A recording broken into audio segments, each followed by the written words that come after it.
اب گزشتہ اس پورے عرصے میں پاکستان کے مختلف حصوں سے ہمارے جوانوں کو اٹھایا جاتا رہا، اغوا کیا جاتا رہا، اور بالکل بے نام، کسی کو نہیں پتا کہاں پر چھپایا گیا، کیوں چھپایا گیا، کیوں اٹھایا گیا۔ کیا یہ شریعت کے مطابق ہے؟ کیا یہ قرآن کے مطابق ہے؟ کیا یہ پاکستان کے آئین کے مطابق ہے؟ کیا یہ ریاست کے قوانین کے مطابق ہے؟ نہیں۔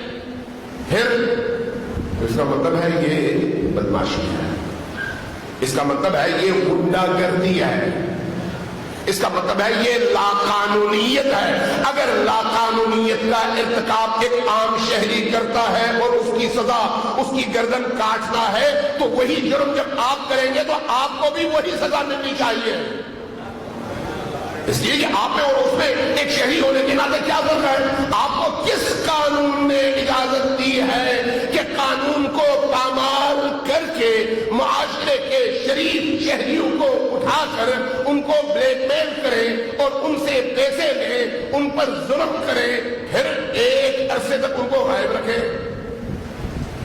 کون سا قانون اجازت ہے؟ لیکن ہو رہا ہے۔ ابھی آپ نے رمضان مبارک میں دیکھا کہ کسی گمشدہ جوانوں کے خاندانوں نے جا کر جب صدر کے گھر کے سامنے دھرنا دیا تو اس کے نتیجے میں کافی سارے جوان واپس آ گئے۔ میرا ایک سمپل سوال ہے کہ بھئی یہ ظلم ہے یا نہیں ہے؟ اگر وہ وہاں پر دھرنا نہ دیتے تو یہ بے گناہ آتے نہیں، اگر یہ بے گناہ نہیں تھے، گناہگار تھے، تو کیسے آپ نے چھوڑ دیا؟ کیسے وہ اپنے گھروں میں ہیں؟ اگر وہ گناہگار تھے تو آزاد کیوں ہیں؟ اگر آزاد ہوئے تو آپ نے کس گناہ میں ان کو پکڑا تھا جو کتنے عرصے ان کو ٹارچر کیا؟ منطقی اور بالکل 2 + 2 = 4 کی طرح کے سوالات، اور یہی صورت اب بھی ہے۔ اب بھی بہت سارے لوگ ایسے ہیں جو زندانوں میں ہیں لیکن خلاف قانون، خلاف آئین، اور کوئی نہ بولتا ہے، نہ کوئی ادارہ اس کا نوٹس لیتا ہے اور نہ پوچھتا ہے کہ بھئی کس قانون کے تحت تم یہ کام کر رہے ہو۔ اگر واقعی وہ مجرم ہے تو ان کو عدالتوں میں پیش کر دیں، کوئی آپ کو روکتا تو نہیں ہے، نہیں آپ سے کوئی ایکسٹرا مطالبہ کرتا ہے۔ اگر آپ عدالتوں میں پیش نہیں کرتے تو آپ محافظ نہیں ہیں، لٹیرے ہیں، آپ محافظ اور پاسبان نہیں ہیں، قاتل ہیں۔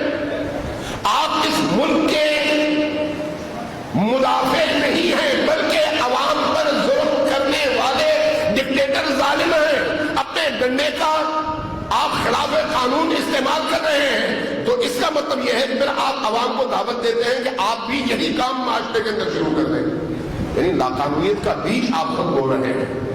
درست نہیں ہے، کسی بھی صورت میں درست نہیں ہے، عقل کے خلاف ہے، عقل کے خلاف، ریاست کے قوانین کے خلاف ہے۔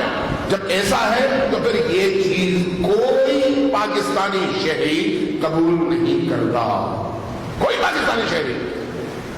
آج ہم سب مل کر کشمیر کے حوالے سے رونا روتے ہیں، پیٹتے ہیں، ٹی وی پہ بولتے ہیں، اجتماعات میں بولتے ہیں، مجالس میں بولتے ہیں کہ کشمیریوں پر ظلم ہو رہا ہے، ان کو بے گناہ اٹھایا جا رہا ہے۔ ہم ان کے ظلم کے خلاف رو رہے ہیں تو ہمارے اپنے ملک میں اگر یہ ہو تو ہم خاموش رہیں؟ چاہے ایک بندہ کیوں نہ ہو، اگر ایک بندہ ہے تو 1 روپیہ چوری کرنے والا بھی چور ہے، کروڑ روپیہ چوری کرنے والا بھی چور ہے، 1 قتل کرنے والا بھی قاتل ہے، 10 قتل کرنے والا بھی قاتل ہے۔ تو اس لیے چاہے ایک بندہ ہو یا 100 بندے، اگر آپ نے خلاف قانون ان کو اٹھایا اور زندانوں میں رکھا، والدین سے ملنے نہیں دیا، عدالتوں میں پیش نہیں کیا، ان کا کوئی جرم بھی آپ بتانے سے قاصر ہیں، تو پھر اس کا مطلب یہ ہے کہ آپ مجرم ہیں، اس ریاست کے بھی مجرم ہیں، آئین کے بھی مجرم ہیں اور اس قوم کے بھی مجرم ہیں، اور یہ جرم قابل قبول بھی نہیں ہے اور قابل بخشش بھی نہیں۔